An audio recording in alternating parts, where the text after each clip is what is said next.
মনটা সবসময় বৃন্দাবনে। দেখবেন আমরা অনেক সময় এখানে হরিকথা শ্রবণ করছি, দেহটা বসে রাখিছে এখানে, মনটা বাড়িতে, হ্যাঁ কি না? বা অন্যের চিন্তায় আমরা মনটাকে রেখে দিয়েছি। তো এইভাবে এই দ্বারকাধীশ কৃষ্ণ মানে মহিষীগণ তারা দেবকীকে জিজ্ঞাসা করলেন, তাই বললেন, হে মাতা দেবকী, আপনি কৃপা পূর্বক এই বৃন্দাবন লীলা আমাদেরকে জানান। আমরা জানতে ইচ্ছুক যে বৃন্দাবনে কি এমন ঘটেছিল।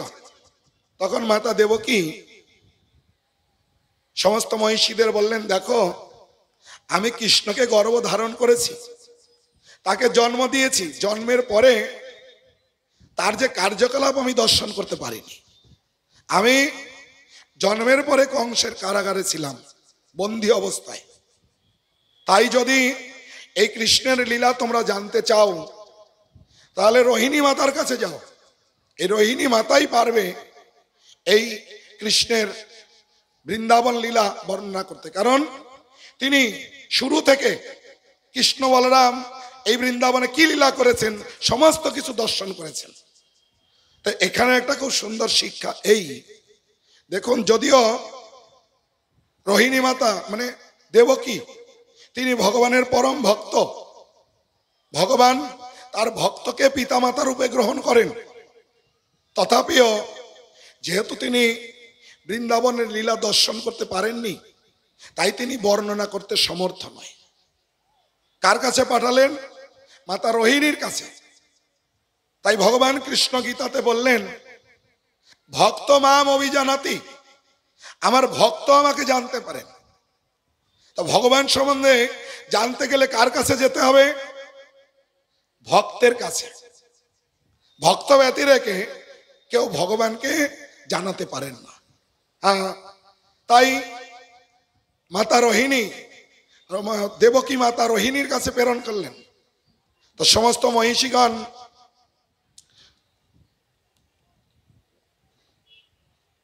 রোহিণী মাতার কাছে গিয়ে অনুরোধ করলেন, হে মাতা রোহিণী, আপনার কাছে আমাদের অনুরোধ প্রার্থনা, এই কৃষ্ণ বলরাম বৃন্দাবনে কি লীলা করেছিলেন কৃপা পূর্বক আমাদের কাছে বর্ণনা করুন। কারণ আমরা 16,108 মহিষী এত সুনিপুণ ভাবে তার সেবা করছি, এই দ্বারকায় ঐশ্বর্য প্রাচুর্য কোনো কিছুর অভাব নেই, তথাপিও আমাদের প্রাণনাথ কৃষ্ণ বিন্দু মাত্র এই দ্বারকার প্রতি তিনি আসক্ত নয়। কি এমন ঘটেছিল যে তিনি সব সময় বৃন্দাবনের ভাবে ভাবিত থাকেন, বৃন্দাবনকে তিনি এখনো ভুলতে পারেননি। তাই কৃপা করে সেই বৃন্দাবন লীলা আমরা শ্রবণ করতে চাই। তখন মাতা রোহিণী বললেন, আমি তোমাদের কাছে এই কথা বলতে পারি, কিন্তু কৃষ্ণ বলরাম যদি দ্বারকায় থাকে এটা আমি বলতে পারবো না। কারণ এমনি কৃষ্ণ বলরাম সবসময় বৃন্দাবনের ভাবে ভাবিত। আবার যখন ওই লীলা আমরা বলবো, যদি কোনোভাবে তারা সেই কথা শ্রবণ করে, তাদেরকে আর এই দ্বারকায় ধরে রাখতে পারবে না। যদিও দেহটা এখানে, মনটা বৃন্দাবনে, আর এই তাদের সেই বৃন্দাবনের লীলা তারা যদি শুনবে, শ্রবণ করবে, আর দেহটাও তাদেরকে এখানে ধরে রাখতে পারবে না। কোথায় যাবে? বৃন্দাবনে চলে যাবে। তাই এমন একটা সময় নির্ণয় করতে হবে, এই ফ্যানটা একটু নির্ণয় করতে হবে, যখন কৃষ্ণ বলরাম দ্বারকাপুরী থেকে কোথাও বাইরে যায়, আর নির্ভীতে একটা স্থান নির্ণয় করতে হবে। এক সময় কৃষ্ণ বলরাম তারা দ্বারকার বাইরে কোনো কার্য সাধনের জন্য গেলেন। সেই সময় মাতা রোহিণী এই দ্বারকা নগরীর একটা নির্ভীতে বড় হলের মধ্যে এই 16,108 মহিষীর নিয়ে বসিয়ে সেই বৃন্দাবন লীলা শুরু করলেন। আর ওই হলের গেটের যে গেট রয়েছে, গেটের দাঁড়ি হচ্ছে সুভদ্রা মহারানী। সুভদ্রাকে রাখলেন। যদিও কৃষ্ণ বলরাম নেই, তথাপিও যদি কোনোভাবে কৃষ্ণ বলরাম এসে যায়, তুমি দেখবে, আর দেখলেই আমাকে খবর দেবে, তাহলে আমি সঙ্গে সঙ্গে সেই লীলা বন্ধ করে দেবো। দাদা কৃষ্ণ বলরাম এই কথা না শুনতে পারে। তো চলছে কথা, এই বৃন্দাবন লীলা চলছে। আর চলতে চলতে এদিকে কি হলো, সবাই তন্ময় হয়ে এই কৃষ্ণের লীলা শ্রবণ করছেন। আর এদিকে সুভদ্রা মহারানী তিনি সেই গেটের দাঁড়িতে ওখানে দাঁড়িয়ে দাঁড়িয়ে তিনি শ্রবণ করছেন। করতে করতে তার হৃদয়ে এমন ভাব প্রকাশিত হয়েছে, আস্তে আস্তে হাত পা গুটিয়ে ভেতরে ঢুকে গেছে, আর চোখগুলো বড় বড় হয়ে গেছে। আর ভগবান কৃষ্ণ তিনি অন্তর্যামী, তিনি যেখানেই থাক তিনি জানতে পেরেছেন এই দ্বারকাপুরীতে সমস্ত মহিষীদের নিয়ে মাতা রোহিণী আমার এই বৃন্দাবন লীলা বর্ণনা করছেন, তাই আমিও সেই কথা শ্রবণ করতে চাই। তখন কৃষ্ণ বলরাম মুহূর্তের মধ্যে এই দ্বারকাপুরীতে এসে আবির্ভূত হয়ে পড়লেন, হয়ে দুইজন সুভদ্রা মহারানীর দুই পাশে দাঁড়িয়ে পড়লেন। দাঁড়িয়ে তারাও সেই কথা শ্রবণ করছেন। করতে করতে তাদের হৃদয়ে ভাব উদয় হলো, অষ্টসাত্ত্বিক বিকার আসলো। আর এই অষ্টসাত্ত্বিক বিকারের ফলে আস্তে আস্তে তাদের হাত পা গুটে ভিতরে ঢুকে গেল, চোখগুলো বড় বড় হয়ে গেল।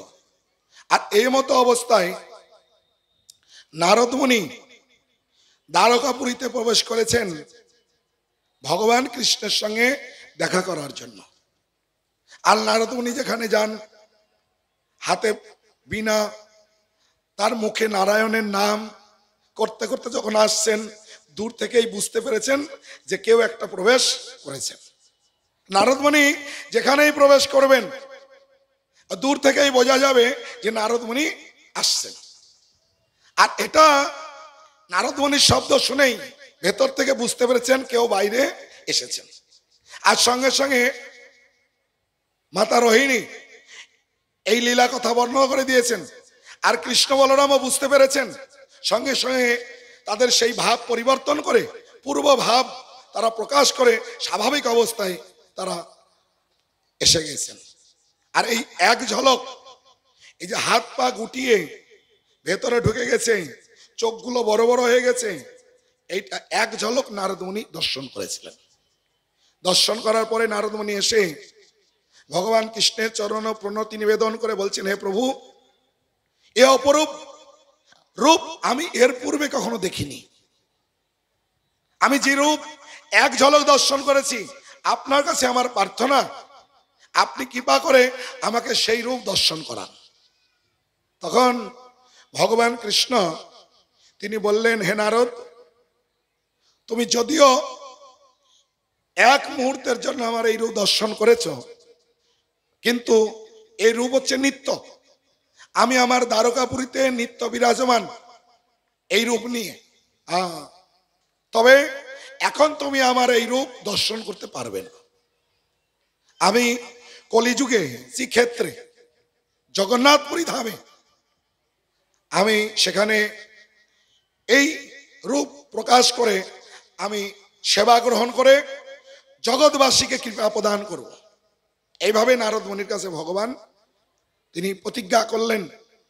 এখন দেখবেন এই যে সুভদ্রা মহারানী, ওনার একদম হাত নেই, পা নেই, আর জগন্নাথ বলদেবের হাত অর্ধেক, তাই নয়? হ্যাঁ কি না? কেন না, যেহেতু সুভদ্রা মহারানী এই লীলা আগে থেকে শ্রবণ করছিলেন, তাই তার হৃদয়ে এই ভাবটা এত প্রকাশিত হয়েছে। সেই ভাবের পরাকাষ্ঠা রূপ হচ্ছে এই রূপ যে তার হাত পা গুটিয়ে যখন কারোর অষ্টসাত্ত্বিক বিকার হবে, তখন হাত পা গুটিয়ে কুর্মের মতো সব ভেতরে চলে যাবে। দেখুন ভগবানের মহিমা, ভগবান নিজেও যখন শ্রবণ করেন তার হৃদয়ে এই ভাবের উদয় হয়, যার ফলে তার হাত পা গুটিয়ে ভেতরে প্রবেশ করে। যদিও আমরা দেখছি তার হাত পা নেই, চোখগুলো বড় বড়, কিন্তু এই রূপ কোনো সাধারণ রূপ নয়। আমরা জানি এই যে ভগবত ভক্তি, এই ভগবত ভক্তির 9টা স্তর আছে। আদৌ শ্রদ্ধা, তত সাধুসঙ্গ, ভজন ক্রিয়া, অনর্থ নিবৃত্তি, নিষ্ঠা, রুচি, ভাব, প্রেম, এই 9টা স্টেপে গিয়ে এই কৃষ্ণ প্রেম উদয় হয়। স্বয়ং ভগবানের মধ্যে ভগবানের নিজের কথা শ্রবণ করে যখন এই ভাবের উদয় হয়েছে, তখন ভগবানের হাত পা গুটিয়ে চোখগুলো বড় বড় হয়ে গেছে। এই রূপ হচ্ছে ভগবানের প্রেমের রূপ। হ্যাঁ, প্রেমের রূপ।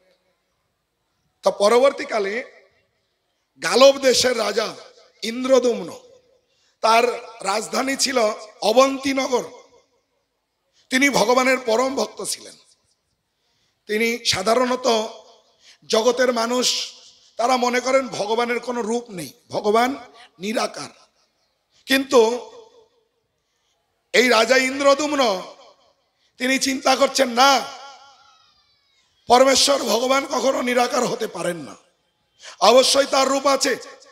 আর আমি কিভাবে সেই রূপ দর্শন করতে পারবো, আর আমি তার সেবা কিভাবে লাভ করতে পারবো? তখন পরমেশ্বর ভগবান রাজা ইন্দ্রদুম্নকে স্বপ্ন আদেশ করলেন, হে রাজা ইন্দ্রদুম্ন, তুমি আমার পরম ভক্ত, তুমি আমার সেবা প্রতিষ্ঠা করো। আমি নীল সমুদ্রের তীরে নীলগিরি পর্বতে নীল মাধব রূপে অবস্থান করছি, তুমি সেখান থেকে আমাকে নিয়ে এসে মন্দির প্রতিষ্ঠা করে আমার সেবা করো। কারণ আমি ওই নীল মাধব রূপে বহুদিন যাবৎ ফলমূল খেয়ে আছি, আমি আর ফলমূল খেয়ে কতদিন থাকবো? আমাকে মন্দির প্রতিষ্ঠা করে তুমি রাজভোগ নিবেদন করো। তখন রাজা স্বপ্ন ভেঙে গেল। তখন সমস্ত মন্ত্রীবর্গ এবং তার রাজপণ্ডিত তাদেরকে সবাইকে ডাকলেন, এই মাতাজি, হরি বল, এখানে যারা বসবেন কেউ চোখ অন্যদিকে রাখবেন না, সব মাইক্রোফোনের দিকে চোখ থাকবে। এ প্রথমেই বলেছি, দেহ এখানে থাকলো, চোখ যদি আপনার অন্যদিকে থাকে, মন কোথায় থাকবে বলুন? হ্যাঁ, সেই জন্য চোখ অন্য কোনো দিকে কেউ হেলাবেন না। কেউ উঠবে, কেউ আসবে, কেউ ভোগ লাগাবে, কিন্তু আপনার মনটা কোথায় রাখবেন? ভগবানের কথায়। হ্যাঁ, সবাই দুই হাত তুলুন, বলুন হরে কৃষ্ণ হরে কৃষ্ণ কৃষ্ণ কৃষ্ণ হরে হরে, হরে রাম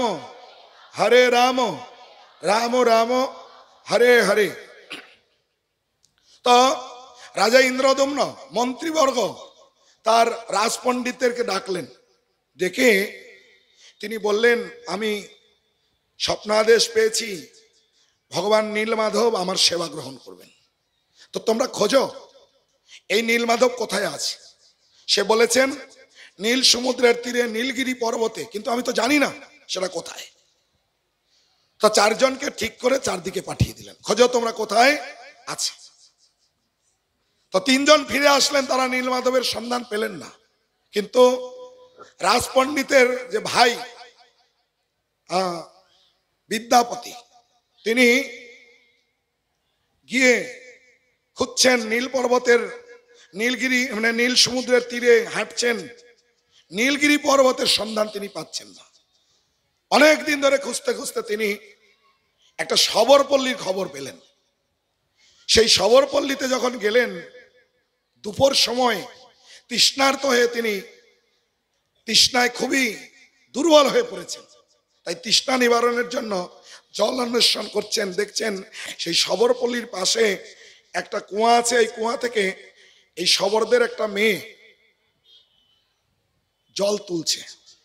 তখন গিয়ে বলল, আমাকে একটু জল পান করাও, আমি তৃষ্ণার্ত। তো সেই শবরকন্যা এই বিদ্যাপতিকে দেখে বুঝতে পারলেন এ হচ্ছে ব্রাহ্মণ। তখন বললেন, দেখুন আমি শবরকন্যা, আর আপনি তো দেখে মনে হচ্ছে ব্রাহ্মণ, তো এই নিচু জাতির হাতে যদি আপনি জল পান করবেন আপনার জাতি চলে যাবে, তাই আপনার জাতি আমি নষ্ট করতে চাই না। তখন বিদ্যাপতি বললেন, আগে আমার প্রাণ, তারপরে জাতি, তুমি আমার প্রাণ রক্ষা করো। তো সেইভাবে তিনি জল পান করলেন। জিজ্ঞাসা করলেন তোমার বাড়ি কোথায়? বলে এই পাশে। তো তোমার বাড়িতে আমি যেতে চাই। নিয়ে গেলেন, বসে আছেন। তো এই কন্যার পিতা নাম হচ্ছে বিশ্বা বসু, আর এই কন্যার নাম হচ্ছে ললিতা। তো বিশ্বা বসু তিনি সেই নীলমাধবের সেবা করেন প্রতিদিন। বাড়ি থেকে বেরিয়ে যান সকালে, সারাদিন ধরে নীলমাধবের সেবা করে বিকালে বাড়িতে ফিরে আসেন। আর যখন বাড়িতে ফিরে আসেন তার শরীর থেকে একটা দিব্য গন্ধ, যে কোনো সাধারণ ব্যক্তি নয়, সাধারণ মানুষের মধ্যে এই গন্ধ আসতে পারে না। তিনি যেহেতু পরমেশ্বর ভগবানের সেবা সম্পাদন করেন, ভগবানের সেই অঙ্গগন্ধ তার শরীরে আসে, আর সেই গন্ধ তার শরীর থেকে বেরিয়ে যায়। তখন বিদ্যাপতি বুঝতে পারলেন, তখন জিজ্ঞাসা করলেন ওই সবররাজ বিশ্বা বসুকে যে আপনার বাড়িতে আমাকে আজকে স্থান দিন, আমি এরকম অজ্ঞাত ব্যক্তি, আমি এখানে এসেছি, এই রাত্রে আর কোথায় যাব? সেখানে অবস্থান করলেন। করে বিদ্যাপতির সঙ্গে কথাবার্তা বলে বললেন, আপনার কাছে আমার অনুরোধ, আপনার এই কন্যাকে আমি বিবাহ করতে চাই। তো বিবাহ করলেন। তো বিবাহ করার পরে তিনি সব ওখানে থেকে খোঁজ খবর নিচ্ছেন।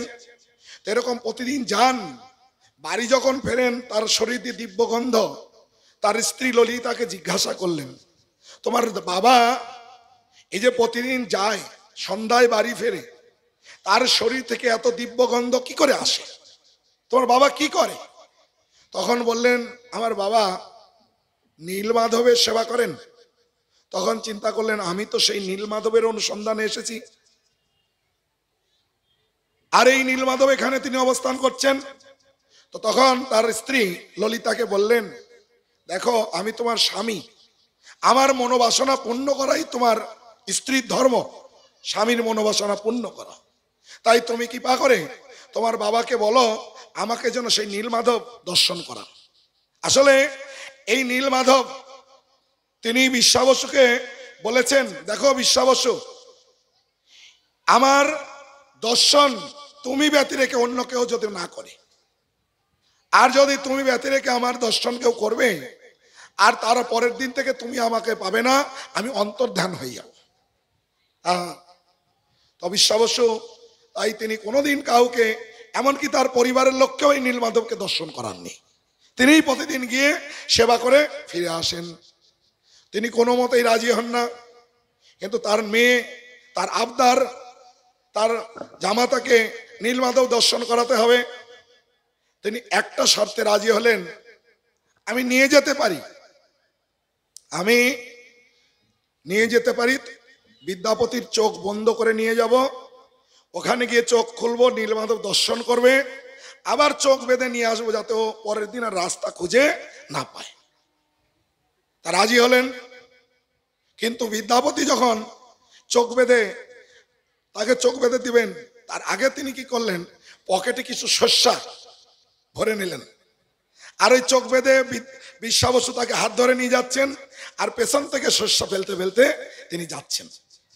গিয়ে সেখানে নীলমাধবের ওখানে তার চোখ খুলে দেওয়া হলো।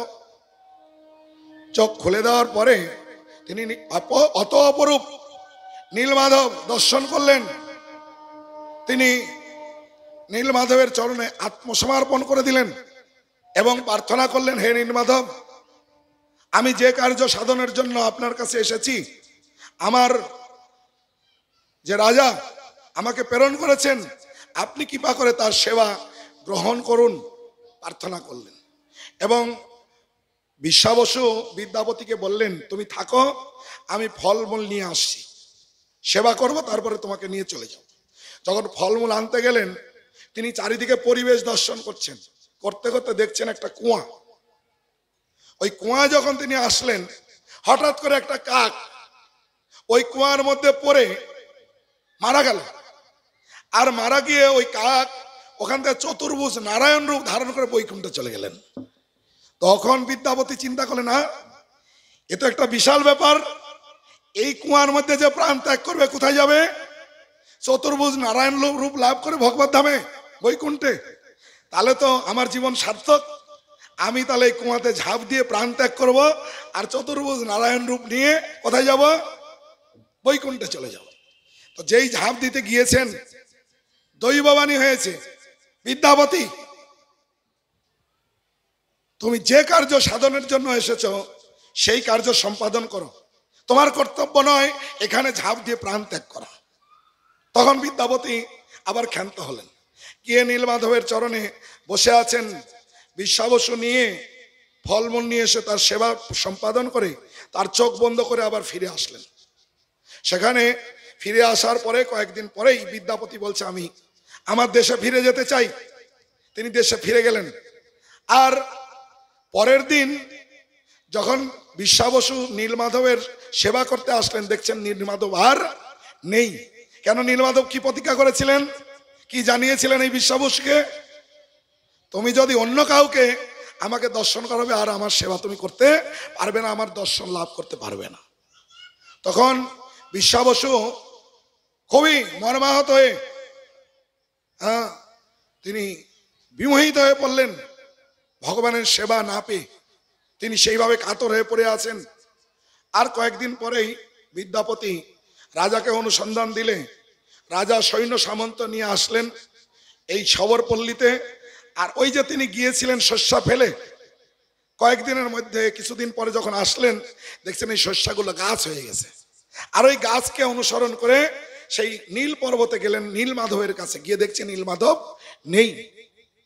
তখন রাজা ইন্দ্রদুম্ন চিন্তা করলেন, এই বিশ্বাবসু বুঝতে পেরেছে আমরা নীলমাধবকে নিয়ে যাব, যার ফলে এই বিশ্বাবসু নিশ্চয়ই এই নীলমাধবকে লুকিয়ে রেখেছে। কিন্তু সে তো ভগবানের দর্শনে তার সেবা করতে না পেরে মর্মাহত হয়ে তিনি একদম অজ্ঞানের মতো পড়ে আছেন। এসে বলছেন, হে বিশ্বাবসু, তুমি নীলমাধবকে কোথায় লুকিয়ে রেখেছ? আমাদেরকে দাও, ওর মুখ দিয়ে তো কোনো কথা নেই। তো চিন্তা করলেন এ কোনো কথা বলছে না, মানে এর মধ্যে কিছু গলতি আছে। তখন রাজা তার শক্তি দিয়ে পিটাতে লাগলেন, প্রহার করতে লাগলেন। তাদের দুইজনের মধ্যে যুদ্ধ শুরু হলো। তখন দৈববাণী হলো, হে রাজন, তুমিও যেমন আমার পরম ভক্ত, এই বিশ্বাবসু আমার পরম ভক্ত, তাই তোমরা যুদ্ধ বন্ধ করো। এই নীলমাধব রূপে আমাকে আর তোমরা লাভ করতে পারবে না। তুমি ফিরে যাও, ফিরে গিয়ে তুমি নীল সমুদ্রে সেখানে যখন চান করবে, আর আমি দারু ব্রহ্ম রূপে এসে তোমার কাছে স্পর্শ করব, আর সেই দারু ব্রহ্ম দিয়ে তুমি আমার রূপ নির্মাণ করে আমার মন্দির তৈরি করে ব্রহ্মাকে আনয়ন করে সেই মন্দিরে সেই বিগ্রহ প্রতিষ্ঠা করে আমার সেবা সম্পাদন করবে। এইভাবে রাজা ইন্দ্রদুম্ন দৈববাণী শ্রবণ করে বিদ্যাপতির কাছে ক্ষমা ভিক্ষা করলেন, বিশ্বাবসুর কাছে ক্ষমা ভিক্ষা করে তিনি চলে গেলেন। গিয়ে নীল সমুদ্রে যখন চান করতে গেলেন, ভগবান তার প্রতিজ্ঞা অনুসারে দারু ব্রহ্মরূপে তার কাছে এসে স্পর্শ করলেন। সেই দারু ব্রহ্ম নিয়ে তিনি উত্তোলন করে রাখলেন, মন্দির নির্মাণ করলেন। এখন ভাস্কর খুঁজে নিয়ে আসছেন, এই বিগ্রহ নির্মাণ করতে হবে। কিন্তু যে ভাস্কর ওই যারা বিগ্রহ তৈরি করে মিস্ত্রি, ওই হাতুর বিটালি দিয়ে যখন ওই দারু ব্রহ্মতে লাগিয়ে ঠোকা দেয়, হাতুর এবং বাটালি দুটোই ভেঙে পড়ে যায়। কোন মিস্ত্রি ভাস্কর আর এই বিগ্রহ নির্মাণ করতে পারেন না। রাজা তখন হতাশ হয়ে পড়েন, কে এমন ব্যক্তি যে ভগবানের বিগ্রহ নির্মাণ করতে পারবেন? হঠাৎ করে একজন বৃদ্ধ ভাস্কর ব্রাহ্মণ রূপে আসলেন, বলছেন রাজামশাই এই বিগ্রহ আমি নির্মাণ করে দেব। তখন রাজা চিন্তা করছেন, আরে অনেক ভাস্কর আসলো, তাদের হাতুর বাটালি মারতেই ভেঙে চুরমুর হয়ে গেল, আর তুমি বৃদ্ধ ব্রাহ্মণ, এই বৃদ্ধ ভাস্কর তুমি কি করে বিগ্রহ নির্মাণ করবে? বলে না, আমি নির্মাণ করব। তখন রাজা যেহেতু ভগবানের ভক্ত ছিলেন, ভগবান কার দ্বারা কি কার্য সম্পাদন করবেন সেটা বিশ্বাস করে তিনি চিন্তা করলেন, না ঠিক আছে, সব তো ফেল, একে নয় দেখি এ কি করতে পারে। কিন্তু এই রাজার স্ত্রী গুন্ডিচা, সে কোনো মতেই রাজি হতে চাইতেছেন না, না এই বৃদ্ধ ব্রাহ্মণ দিয়ে কোনো কাজ হবে না। তথাপিও রাজা রাজি হলেন। তো বৃদ্ধ ব্রাহ্মণ শর্ত রাখলেন, এই বিগ্রহ তৈরি করতে 21 দিন সময় লাগবে। এই গর্ভমন্দিরে এই দারু ব্রহ্ম নিয়ে ভেতরে ঢুকবো, 21 দিন ধরে বিগ্রহ নির্মাণ করব, দরজা বন্ধ থাকবে। আর 21 দিনের যদি আগে আপনারা খুলবেন, তাহলে এই বিগ্রহ আর সম্পন্ন হবে না। রাজা মানলেন, কিন্তু গুন্ডিচা চিন্তা করছেন, আরে এই বৃদ্ধ ব্রাহ্মণ 21 দিন না খেয়ে বাঁচবে কি করে, এ হবে না। কিন্তু তিনি কিছুতেই রাজি হচ্ছেন না। তো রাজা রাজি হলেন, তাকে ভেতরে ঢুকিয়ে দারু ব্রহ্ম ঢুকিয়ে দরজা দিয়ে দিলেন। আর রাজা রানী প্রতিদিন সকালে বিকালে খালি এদিক থেকে ওদিক যান আর ওদিক থেকে আসেন, আর ওই ভেতরে খুটখুট আওয়াজ হচ্ছে, বিগ্রহ নির্মাণ হচ্ছে। 15 দিন পর আর আওয়াজ হচ্ছে না। তখন গুন্ডিচার মন মানছে না, বলছে আপনি দরজা খুলুন, এই ব্রাহ্মণ নিশ্চয় মারা গেছে। কেন? আর তো আওয়াজ শুনতে পাচ্ছি না, নিশ্চয় মারা গেছে, যার বলে কোনো কাজ হচ্ছে না, খুলতেই হবে। রাজা খুলবেন না, কিন্তু তার স্ত্রীর প্ররোচনায় রাজা বাধ্য হয়ে খুললেন। কিন্তু সেই ব্রাহ্মণ বলেছিলেন 21 দিন না হলে দরজা খুলবেন না, দরজা খুললে বিগ্রহ সম্পন্ন হবে না, আর আমাকেও আপনারা খুঁজে পাবেন না। যেই খুলেছেন দেখছেন এই অসম্পূর্ণ বিগ্রহ, আর ওই ভাস্কর নেই, অন্তর্ধান হয়ে গেছে। ওই ভাস্কর কে ছিলেন? বিশ্বকর্মা।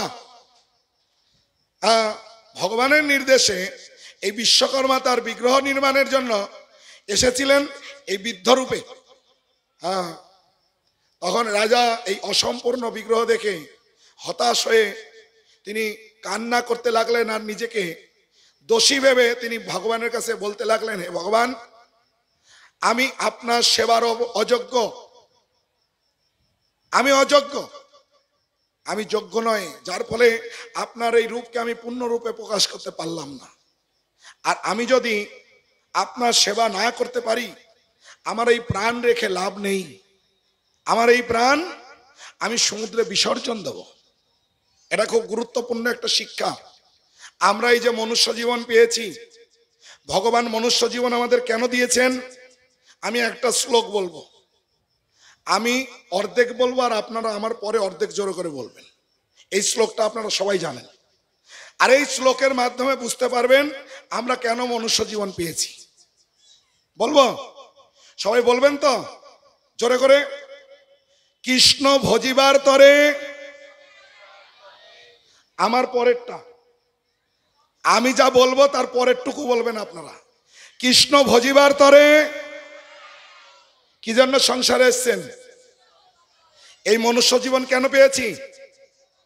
কৃষ্ণ ভজনা করার জন্য। কুকুর বেড়ালের মতো আহার নিদ্রা ভয় মৈথুন করে জগৎ থেকে বিদায় নেওয়ার জন্য নয়। তাই এই মনুষ্য দেহ লাভ করে যদি এই দেহ দিয়ে আমরা ভগবানের সেবা সম্পাদন না করতে পারি, জীবিত থাকা আর মৃত থাকা একই। তাই রাজা তিনি বলছেন, আমি যদি আপনার সেবা না করতে পারি, আমার জীবিত থেকে কোনো লাভ নেই, আমি সমুদ্রে ঝাঁপ দিয়ে আমার প্রাণ ত্যাগ করব। সংকল্প নিলেন। রাজা চলে গেলেন সমুদ্রে, ঝাঁপ দিয়ে প্রাণ ত্যাগ করবেন। দৈববাণী হলো, রাজা কোনো চিন্তা করো না, এই যে রূপ, এটা আমার নিত্য রূপ, এটা আমার ইচ্ছা ছিল। হয়তো তোমাদের মধ্যে দিয়ে এটা তোমরা করেছো, আমি তোমাদের অনুপ্রেরণা দিয়ে করেছি। আসলে আমি এই রূপেই প্রকাশিত হয়ে তোমার সেবা গ্রহণ করব। তুমি যাও, এই ব্রহ্মাকে নিয়ে এসে এই রূপের তুমি প্রতিষ্ঠা করে আমার সেবা সম্পাদন করো। আর সেই রূপ হচ্ছে এই জগন্নাথ রূপ। এটা ভগবানের নিত্য রূপ। তখন রাজা ইন্দ্রদম্ন তিনি ব্রহ্মাকে আনয়ন করে এই বিগ্রহ ব্রহ্মার দ্বারা প্রতিষ্ঠা করে সেই সেবা সম্পাদন করলেন। এই জগন্নাথ, তিনি জগন্নাথ জগতের নাথ রূপে এই জগন্নাথপুরীতে সেখানে অবস্থান করছেন। তো এই জগন্নাথ রাজা ইন্দ্রদম্নকে বললেন, হে রাজা ইন্দ্রদম্ন, তোমার সেবাতে আমি সন্তুষ্ট, তুমি বর চাও, আমার কাছে বর প্রার্থনা করো। তো রাজা জগন্নাথের কাছে বর প্রার্থনা করলেন, হে জগন্নাথ, আপনি এই মন্দিরে থেকে আপনি যে ভজন করবেন, আপনার হাত কখনো শুকাবে না, এইভাবে আপনি ভজন করবেন, দিন রাত আপনি খালি খাবেন, এটা আমার কাছে, আপনার কাছে আমার বর, আমি এটা আপনার কাছে প্রার্থনা করছি। আর আমার যেন কোনো উত্তরসূরি না থাকে। এখানে কত বল,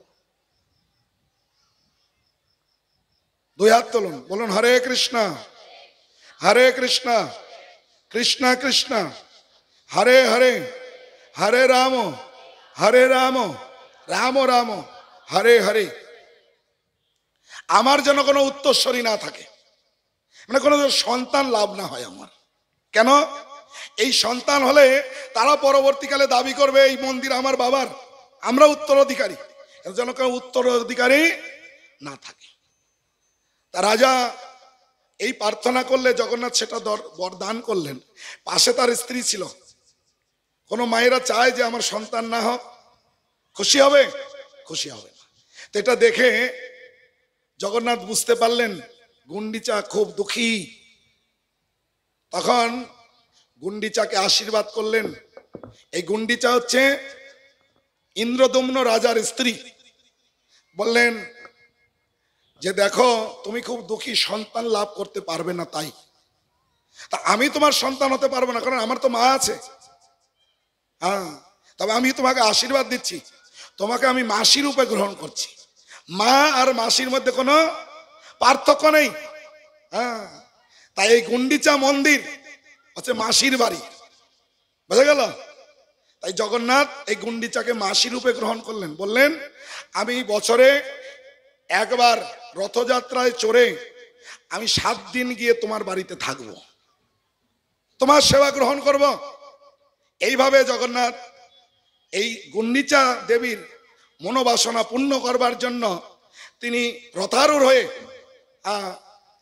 তিনি মাসির বাড়িতে আসেন, 7 দিন থাকেন, এবং তিনি 7 দিন পরে 9 দিনের দিন আসেন, একদিন থাকেন 7 দিন, 9 দিনের দিন তিনি আবার ফিরে যান। আর এই যে গুন্ডিচা মন্দিরে ভগবান বললেন, আমার এই মন্দিরে 1000 বার এসে যা দর্শন করে ফল পাবে, আমি যখন গুন্ডিচা মন্দিরে থাকবো, কোনো ভক্ত যদি আমাকে গিয়ে একবার দর্শন করবে, তার সেই ফল হবে। বুঝতে পেরেছেন? জগন্নাথ মন্দিরে গিয়ে আপনি 1000 বার দর্শন করে ফল যা লাভ করবেন, আর এই গুন্ডিচা মন্দিরে এসে একদিন দর্শন করলে সেই ফল লাভ করতে পারবেন। এইভাবে জগন্নাথ দেব তিনি রথারূঢ় হয়ে শুধু গুন্ডিচা দেবীকে সন্তুষ্ট করেননি, কারণ এই জগন্নাথ মন্দিরে একটা নিয়ম আছে, কোনো বিজাতীয় ব্যক্তি মন্দিরে প্রবেশ করতে পারবে না। জগন্নাথ তো জগন্নাথ, তিনি খালি কোনো একটা পার্টিকুলার ব্যক্তির নাথ নয়, নাথ নয়। তাই তিনি আপামর জগতের সমস্ত জীবকে দর্শন দিয়ে কৃপা করবার জন্য তিনি রথে চড়েন। আর এই রথে যদি জগন্নাথকে দর্শন করবেন কেউ, বলছে তার আর পরে আর জন্ম হবে না। যে কেউ দর্শন করলেই সে জন্ম মৃত্যু চক্র থেকে মুক্ত হয়ে যাবে।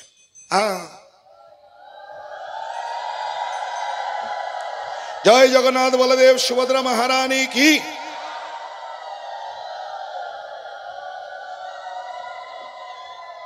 হরে কৃষ্ণ। তাই জগন্নাথ যদিও বিগ্রহ, তিনি বিগ্রহ নন, সাক্ষাৎ পরমেশ্বর ভগবান। বিগ্রহ নও তুমি, সাক্ষাৎ পরমেশ্বর ভগবান। আর এই যে জগন্নাথ, তার যে অপার মহিমা, আমরা যে ভগবত ভক্তি করছি, এই ভগবত ভক্তি জীবনে আমাদের কিছু প্রকৃত জ্ঞান দরকার, যে ভক্তি আমরা রক্ষা করতে পারবো। হ্যাঁ, আর যারা ভক্ত তাদের প্রকৃত জ্ঞান ভগবান দান করেন। ভগবান গীতাতে বললেন যে যথামাং প্রপদ্যন্তে তাং ততৈব ভজাম্যহম। না সরি, ভুল হলো, যে কি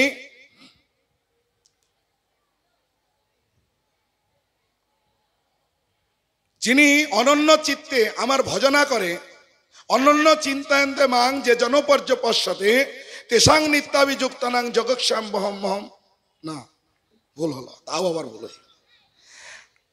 না না ওইটা না, এটা হচ্ছে যে তেসাং সতত যুক্তানাং ভজতাং প্রীতিপূর্বকম দদামি বুদ্ধিযোগং তাং যেন মাম উপজান্তিতে। যিনি সতত প্রীতিপূর্বক আমার ভজনা করে তাকে আমি শুদ্ধ জ্ঞানজনিত বুদ্ধি দান করি, যে বুদ্ধি বলে আমার কাছে ফিরে আসতে পারেন। এই প্রকৃত বুদ্ধি বা জ্ঞানটা কি?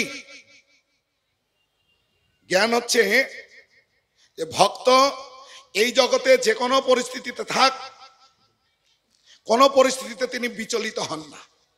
আমরা ভক্তি করলেও যেহেতু শুদ্ধ জ্ঞানজনিত শুদ্ধ বুদ্ধি আমাদের মধ্যে নেই, তাই আমরা কখনো কখনো ভগবত ভক্তিতে বিচলিত হয়ে পড়ি। কিরকম? আমরা অনেকেই চিন্তা করি, বা বাইরের লোকেরাও ভক্তদেরকে অনেক সময় বলে কি, দেখবেন আমরা এই যে জড় জগতে আছি, এই জগৎ হচ্ছে দুঃখময়।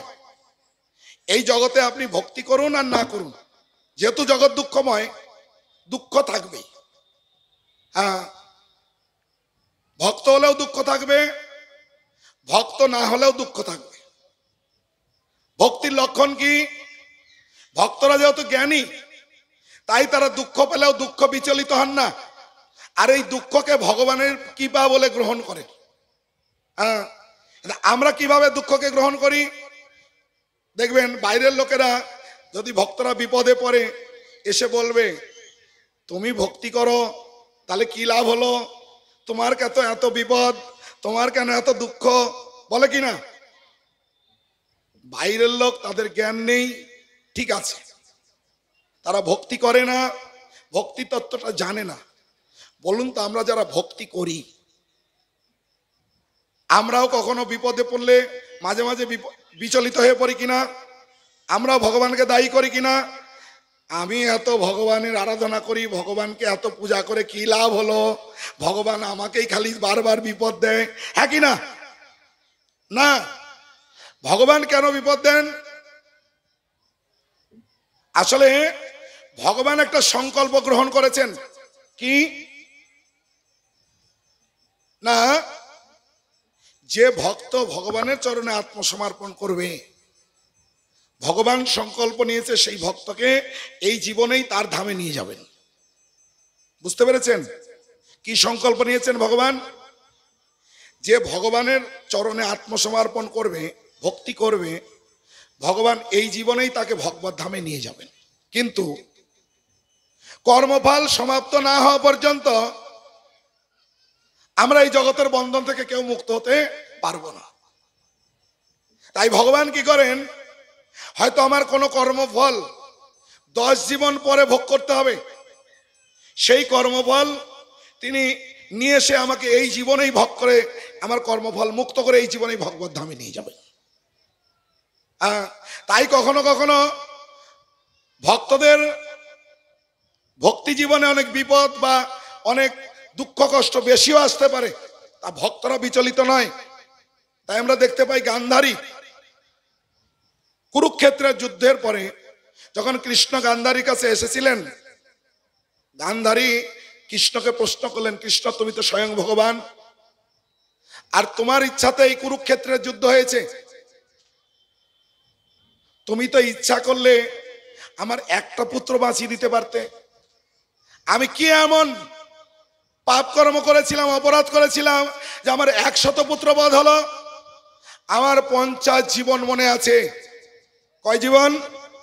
জোরে বলুন, কয় জীবন? আমরাও কখনো কখনো অহংকার করি, আমি মিথ্যা কথা বলি না, আমি কোনো লোককে ঠগাই না, আমার কেন এত বিপদ হলো, বলে কি না? আপনি ছোটবেলায় কি করেছেন মনে আছে কারণ? আর গান্ধারীর কয় জীবনের কথা মনে আছে? কৃষ্ণ কি বলছেন? গান্ধারী 50 জীবন পূর্বের কথা তোমার মনে আছে? নেই।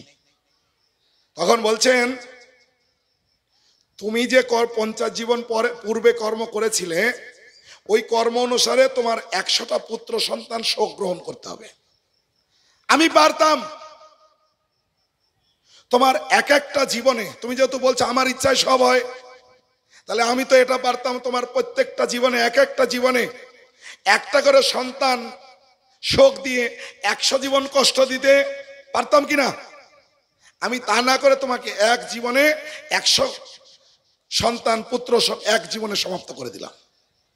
বলুন 100 জীবন কষ্ট পাওয়া, আপনাকে 100 দিন জেলে রাখা হবে, আর সেটা লঘু করে একদিনে সমাপ্ত করে দেওয়া হয়, কোনটা ভালো?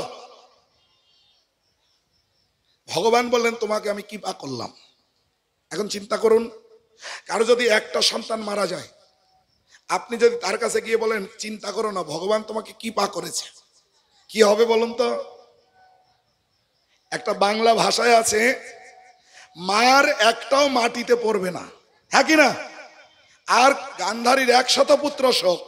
কৃষ্ণ কি বলছেন? আমি তোমাকে কি পা করলাম। তাই আমরা এই জগন্নাথ লীলাতেও দেখতে পাই, এই জগন্নাথপুরীতে আজ থেকে প্রায় 250 বছর পূর্বে জগন্নাথের একজন পরম ভক্ত রঘুদাস, তিনি পূর্ব জীবনে ছিলেন রাম লক্ষ্মণ সীতা তাদের ভক্ত। হরে কৃষ্ণ। এই যে মাঝখানে প্রভু রামপদ, এইদিকে তাকাতে হবে। হরে কৃষ্ণ। সবাই 2 হাত তুলুন, বলুন হরে কৃষ্ণ হরে কৃষ্ণ কৃষ্ণ কৃষ্ণ হরে হরে, হরে রাম রাম রাম হরে হরে। ওনার মাধ্যমে সবাইকে সচেতন করলাম, সবার চোখটাই ওই দিকে যাচ্ছিল। হরে কৃষ্ণ। কারোর চোখ কিন্তু অন্যদিকে যাবে না। হ্যাঁ, তো সুন্দর, আপনারা শুনুন, অল্পের মধ্যে শেষ করে দেব, কিন্তু মনোযোগ দিয়ে শুনতে হবে। ভালো লাগছে তো? এই রঘুদাস রামচন্দ্রের ভক্ত ছিলেন। তিনি যখন মন্দিরে এসে জগন্নাথ দর্শন করতেন, তিনি কিন্তু এই জগন্নাথ বলদেব সুভদ্রা রূপে দর্শন পেতেন না। এই যে একটু আগে আমরা বললাম না, যে যথামাং প্রপদ্যন্তে, যে যেভাবে আমার চরণে প্রপত্তি করে, ওর ভালোবাসাটা কার প্রতি? রামের প্রতি। তাই তিনি মন্দিরে এসে এই জগন্নাথ বলদেব সুভদ্রাকে রাম লক্ষ্মণ সীতা রূপে দর্শন পেতেন। একদিন তিনি বন থেকে সুন্দর সুন্দর ফুল কষ্ট করে তুলেছেন, মালা গেঁথে মন্দিরে নিয়ে এসে পূজারীদের হাতে দিলেন। আমি আমার প্রভুর জন্য এই মালা গেঁথেছি, প্রভুর সেবার জন্য খুব কষ্ট করে, সুন্দর সুন্দর ফুল, একটু আপনারা নিয়ে দয়া করে আমার প্রভুকে এই মালাটা পরান। পূজারীরা হাতে নিয়ে দেখছে কলার খোলা দিয়ে মালা গাঁথা, তো ওই মালাটা ফেরত দিয়ে বলছে এই মালা জগন্নাথ গ্রহণ করবে না, নিয়ে যাও, কারণ এই কলার খোলা দিয়ে জগন্নাথকে পরানো হবে না।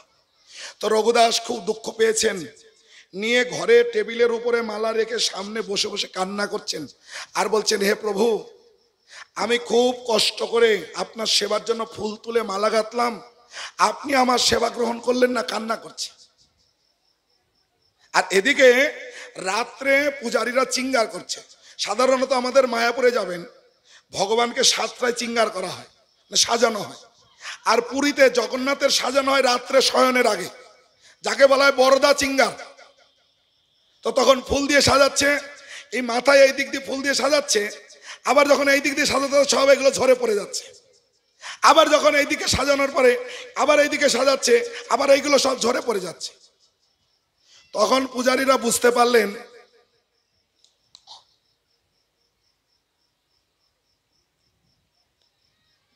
এই জগন্নাথ তার চরণে নিশ্চয় কোনো অপরাধ হয়েছে, যার ফলে আমাদের সেবা গ্রহণ করছেন না। সব অনুরোধ করে বলছে প্রভু জগন্নাথ, নিশ্চয় আপনার চরণে অপরাধ হয়েছে, আপনি আমাদের সেবা গ্রহণ করছেন না, কৃপা করে বলুন কি অপরাধ হয়েছে, আর আমাদের সেবা গ্রহণ করুন। তাও ওই একই, সব সাজাচ্ছে একদিক থেকে আর দিক পড়ে যাচ্ছে। হেড পূজারীকে বললে, হেড পূজারী এসে জগন্নাথকে বললেন, হে জগন্নাথ, তুমি আমাদের অপরাধের কথা বলছো না আর সেবাও গ্রহণ করছো না, ঠিক আছে আমরাও সেবা করব না, আমরা এই নাট মন্দিরে অন্বেষণ করব, যতক্ষণ না আমাদের সেবা গ্রহণ করে আমাদের অপরাধের কথা না জানাবে। শুয়ে পড়লেন সব পূজারী, সেবা বাদ দিয়ে শুয়ে পড়লেন। অর্ধরাত্রি যখন পূজারীদের একটু ঘুম ঘুম এসছে, এই জগন্নাথ হেড পূজারীকে স্বপ্ন দিলেন, আরে পূজারী, আমার পরম ভক্ত আমার সেবা করার জন্য মালা নিয়ে আসলো, ও আমার সেবা না করে পরে বসে কান্না করছে, আমার ভক্ত যদি রাত্রে জেগে থাকে আমি কি করে ঘুমাতে পারি তার প্রভু হয়ে?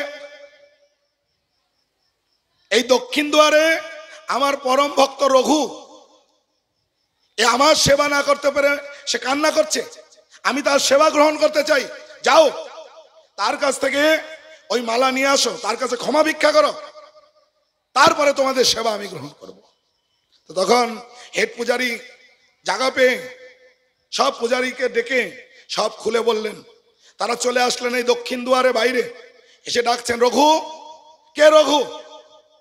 তুমি জগন্নাথের পরম ভক্ত, তোমার সেবা জগন্নাথ গ্রহণ করার জন্য অপেক্ষা করছে, তুমি পরম ভাগ্যবান, সাড়া দাও। জগন্নাথ এই রঘু খুব খুশি হয়ে মালা নিয়ে এসে এই পূজারীর হাতে দিলেন। তখন সমস্ত পূজারীরা রঘুর কাছে ক্ষমা ভিক্ষা করে নিয়ে ওই মালা জগন্নাথকে পরালেন। আর এই রঘুদাসের কীর্তি সমস্ত পুরীতে ছড়ে গেল। তখন সবাই বুঝতে পারলেন এই রঘুদাস জগন্নাথের পরম ভক্ত। এমনকি এই জগন্নাথ তিনি বিগ্রহ থেকে রূপ ধারণ করে এই রঘুর সঙ্গে গিয়ে গিয়ে মাঝে মাঝে খেলা করেন। হ্যাঁ, সবাই এটা দেখতে পান। একদিন হঠাৎ এই জগন্নাথ রঘুকে ডেকে বলছে, রঘু চলো আজকে এই রাজার বাগানে কাঁঠাল চুরি করে খাবো। তো রঘু বলছে, আরে তুমি স্বয়ং জগন্নাথ, তুমি বিশ্ব ব্রহ্মাণ্ডের মালিক, আর তুমি কি না কি করবে, চুরি করবে, লোকেরা কি বলবে? হে প্রভু, তুমি যদি ভক্তদের মাঝে অনুপ্রেরণা দাও, তোমার মন্দিরে কাঁঠালের অভাব, হাজার হাজার লক্ষ লক্ষ কাঁঠাল এসে পড়বে, খেয়ে শেষ করতে পারবে না, আর তোমার কিনা কি বুদ্ধি, চুরি করবে। বলছে, রঘু তুমি জানো না, আরে ভক্তরা তো আমাকে কাঁঠাল দেয়, এটা তো আমি খাই, এটা তো ঠিকই আছে, চুরি করে খাওয়ার ইন্টারেস্ট, আনন্দ তুমি জানো না। বলছে, দেখো আমি যখন গোকুলে ছিলাম, এই নন্দ যশোদার ঘরে ননিমাখন কোন ছিল, হ্যাঁ কি না? নবলক্ষ ধেনু, তাদের যে ননিমাখন বিক্রি করে সংসার চালানোর জন্য নয়, একমাত্র আমার সেবার জন্য তারা ননিমাখন তৈরি করত। তথাপি আমি কি করতাম, এই বোঝের ঘরে ঘরে গিয়ে আমি চুরি করে করে খেতাম। তুমি জানো না এই চুরি করে খাওয়ার আনন্দটা কি? চলো, খুব উৎসাহ দিয়ে এই রঘুকে নিয়ে গেছে। রাজার বাগানে ঢুকেছে রঘু আর কৃষ্ণ, এই জগন্নাথ ঢুকে বলছে, রঘু তুমি গাছে ওঠো। এই রঘুকে গাছে তুলে দিয়েছে। সবচেয়ে যে গাছে বড় কাঁঠাল, সেই গাছে তুলে দিয়ে বলছে, বড় কাঁঠালটা পারবে। আর ওই রঘু যখন পারতে গিয়েছে, কাঁঠালটা ছিঁড়েছে, ঠেকাতে পারেনি, ঝুল সামলাতে না পারে কাঁঠাল নিচে পড়ে গেছে, আবাস করে আওয়াজ হয়েছে। আর এই প্রহরী ছিল, এ বুঝতে পেরেছে ভেতরে চোর ঢুকেছে। আর এই জগন্নাথ যে কাঁঠাল পড়েছে, জগন্নাথ চম্পট পালিয়ে গেছে, আর ওই রঘু গাছে। তো তখন এই পাহাড়িরা যখন এসছে, খুঁজতে খুঁজতে দেখছে এই রঘু গাছে। ওরা তো আশ্চর্য হয়ে গেছে, এ রঘু জগন্নাথের পরম ভক্ত, আর এইরকম কাঁঠাল চুরি করতে এসছে, আর এর বিচার আমরা কি করে করব? নামিয়েছে, ধরে জগন্নাথ রাজার কাছে নিয়ে গেছে। রাজা মশাই, এর বিচার করার সাধ্য আমাদের নেই, এই রঘু এ কাঁঠাল চুরি করতে আপনার বাগানে উঠেছিল, এর বিচার আপনার। রাজা বলছেন, আরে রঘু, তুমি তো জগন্নাথের পরম ভক্ত, তোমার যদি কাঁঠাল খাওয়ার ইচ্ছা ছিল আমাকে বলতে। তোমার সেবা ভগবানের সেবা আর ভগবানের ভক্তের সেবার মধ্যে কোনো পার্থক্য নেই, আমরা তো সর্বত্রভাবে তোমার সেবার জন্য আছি।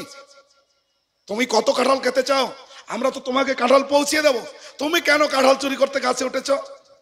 বলছে রাজামশাই, এ আপনার প্রভু জগন্নাথের লীলা, আমি আসিনি, জগন্নাথ নিয়ে এসছে, দেখুন ওই বাগানে খুঁজুন, জগন্নাথকে পাবেন, ও নিশ্চয় কোথায় লুকিয়ে আছে।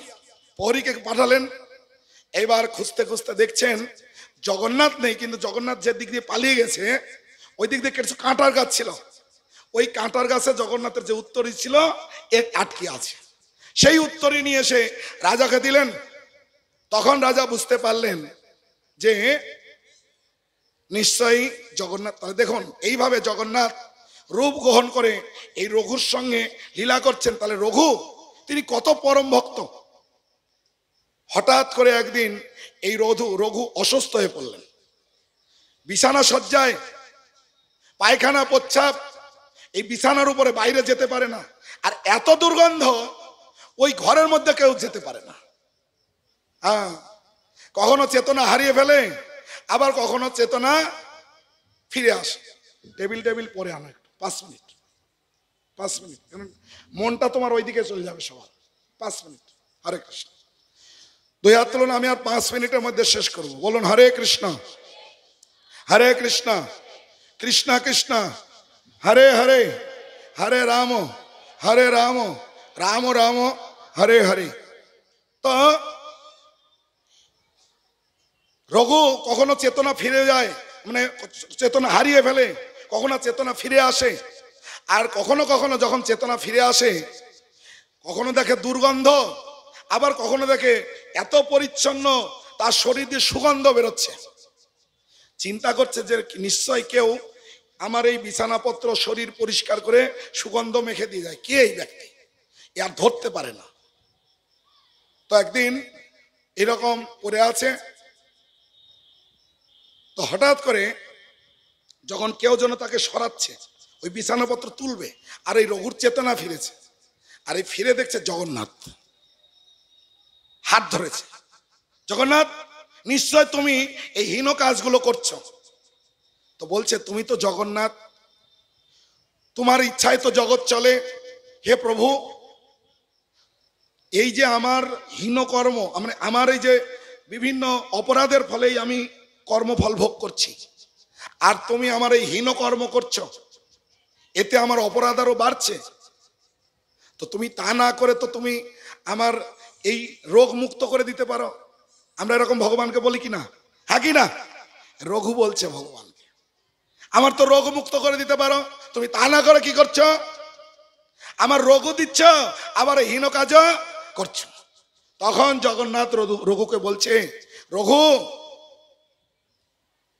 যে আমার পরম ভক্ত, যে আমার চরণে শরণাগত হয়, আমি তাকে এই জীবনেই তার ভগবত ধামে নিয়ে যাব, কিন্তু তার কর্মফল সমাপ্ত না হলে তাকে আমি নিতে পারবো না। তাই তার সমস্ত পূর্ব মানে ভবিষ্যতে যে কর্মফল তার ভোগ করতে হবে, সেইগুলি আমি এই জীবনেই তাকে ভোগ করিয়ে কর্মফল সমাপ্ত করে দিই। হ্যাঁ, যাতে আমি তাকে এই জীবনেই ভগবত ধামে নিয়ে যেতে পারি। আর তাছাড়াও আমার ভক্তরা যেমন আমার সেবা করে আনন্দ লাভ করেন, আমি আমার ভক্তের সেবা করে সেরকম আনন্দ লাভ করি। এটা হচ্ছে ভগবান আর ভক্তের বিনিময়। ভগবান, ভক্তরা যেরকম ভগবানের সেবা করে আনন্দ লাভ করেন, ভগবানও তার ভক্তের সেবা করে আনন্দ লাভ করেন। এইভাবে জগন্নাথ তিনি পুরী ধামে অবস্থান করে সর্বদাই তিনি লীলা সম্পাদন করছেন এবং জগৎবাসীকে শিক্ষা দিচ্ছেন। তাই আমাদের কর্তব্য হচ্ছে এই পরম প্রভু, পরম ব্রহ্ম পরমেশ্বর ভগবানের শরণাগত হয়ে তার সেবায় যুক্ত হয়ে তাকে আনন্দ দান করা। আর যদি আমরা তাকে আনন্দ দান করতে পারবো, তাকে যদি জীবনে খুশি করতে পারবো, তখনই আমরা জীবনে খুশি হতে পারবো। দেখুন, আমরা যে কৃষ্ণের দাস, মহাপ্রভু বলছেন, জোরে বলবেন আমার পরে পরে, জীবের স্বরূপ হয়, আমার পরের টুকু বলবেন, জীবের স্বরূপ হয় কৃষ্ণ নিত্য দাস। আমরা ভগবানের দাস। হ্যাঁ, ভগবানকে ভুলে গেছি, দাসত্ব ভুলিনি। আপনি ভালো করে বিচার করবেন, ছেলে মেয়ে স্ত্রী স্বামী পাড়া প্রতিবেশী জনগণের সারা জীবন সেবা করে তাকে আপনি সন্তুষ্ট করতে পেরেছেন? আপনার সেবায় কেউ সন্তুষ্ট? আপনি কাউকে সেবা করে সন্তুষ্ট কেন? দুটো কারণ। একটা হচ্ছে আপনি নিজে সুখী নয়, আপনি অন্যকে সুখ দিতে পারবেন না, একটা ফর্মুলা। আপনার কাছে সুখ নেই, তাই আপনি অন্যকে সেবা করে সুখ দিতে পারবেন না। আর অন্যর কাছেও সুখ নেই, তাই আপনি অন্যকেও সেবা করে সুখ, তার অন্যর কাছ থেকে সুখ পাবেন না। আনন্দময় পুরুষ পরমেশ্বর ভগবান, তার কাছে আনন্দ আছে, তাকে সেবা করলে তিনি আপনাকে আনন্দ দান করবেন। এই জন্য বলছেন যস্মিন তুষ্টে জগৎ তুষ্ট। যিনি সন্তুষ্ট হলে আমরা সবাই সন্তুষ্ট হতে পারবো। তাই আমাদের জীবনে একটাই ব্রত গ্রহণ করতে হবে, আমার সমস্ত কার্যকলাপের মাধ্যমে আমি যেন ভগবানকে সন্তুষ্ট করতে পারি। ভগবান সন্তুষ্ট, তাহলে আপনি আপনার এই জগতের সবাই আপনার প্রতি সন্তুষ্ট থাকবে। আপনি কেন সন্তুষ্ট নয়? আপনার প্রতি কেউ অন্য কেউ সন্তুষ্ট নয় কেন? বলুন, কেন সন্তুষ্ট নয়? আমি আমার আরাধনায় ভগবানকে সন্তুষ্ট করতে পারিনি, তাই আমি সন্তুষ্ট নয়, আমি খুশি নয়। তাই এটাই হচ্ছে প্রকৃত ফর্মুলা। যাই হোক, আমরা এখানে রাখছি। আবার কালকে সুযোগ হলে দুপুরে এখানে ছোট্ট একটা অনুষ্ঠান আছে, আমি আসতেও পারি নাও পারি। আপনারা কি চান আমি আসবো? তাহলে আর কিছু জগন্নাথের লীলা আমরা আলোচনা করব। হরে কৃষ্ণ। তো এখানে রাখছি। কালকে আমরা কাঞ্চি বিজয় লীলা আর এই যে মন কিভাবে আমরা ভগবানকে অর্পণ করব, তার কিছু জগন্নাথের লীলা রয়েছে। এই দুই একটা লীলা আমরা কালকে আলোচনা করব। আমি কালকে অল্প সময় থাকবো, বেশি সময় থাকতে পারবো না। তো যদি সুযোগ হয় আপনাদের। কৃষ্ণ হরে কৃষ্ণ কৃষ্ণ কৃষ্ণ হরে হরে, হরে রাম রাম রাম হরে হরে। 14 তারিখে শেষের দিন এখানে নির্মল চৈতন্য প্রভু এবং শ্রীপাদ পদ্মনেত্র প্রভু, তারা দুইজন আসবেন, জগন্নাথের সুন্দর সুন্দর মহিমা তারা বলবেন। হরে কৃষ্ণ। তা আমার ভুল ত্রুটি হলে আপনারা ক্ষমা করবেন, আর জগন্নাথের কাছে আমার জন্য প্রার্থনা করবেন, আমি যেন জগন্নাথের সেবা করে আমার প্রকৃত জ্ঞান বুদ্ধি জগন্নাথের সেবায় যুক্ত করতে পারি এবং আমার ভক্তি আমি অটুট। কৃষ্ণ। বাঞ্ছা কল্পতরু বৈশ্য কৃপা সিন্ধু ভয়ে বচা পতিতানাং পাবনেভ্যো বৈষ্ণবেভ্য নমো নমঃ। অনন্ত কোটি বৈষ্ণব বৃন্দ কি জয়, শিল প্রভুপাদ কি জয়, জয় জগন্নাথ বলদেব সুভদ্রা মহারানী কি জয়, রথযাত্রা মহোৎসব কি জয়, গৌর প্রেমানন্দে হরি হরি বল। অসংখ্য ধন্যবাদ শ্রীপাদ বসুদেব নন্দন প্রভুকে। তো কেউ যাবেন না, সকলে বসুন, আমাদের অনুষ্ঠান এখনো কিছু বাকি রয়েছে। এখন একটি ছোট্ট নৃত্যনাট্য হবে, তার আগে একটি নৃত্য রয়েছে এবং তারপর একটি বিশেষ চমক রয়েছে সকলের জন্য। কেউ যাবেন না, সকলে, আমাদের নৃত্যনাট্য শুরু হবে, তারপরে সকলের জন্য রয়েছে বিশেষ চমক।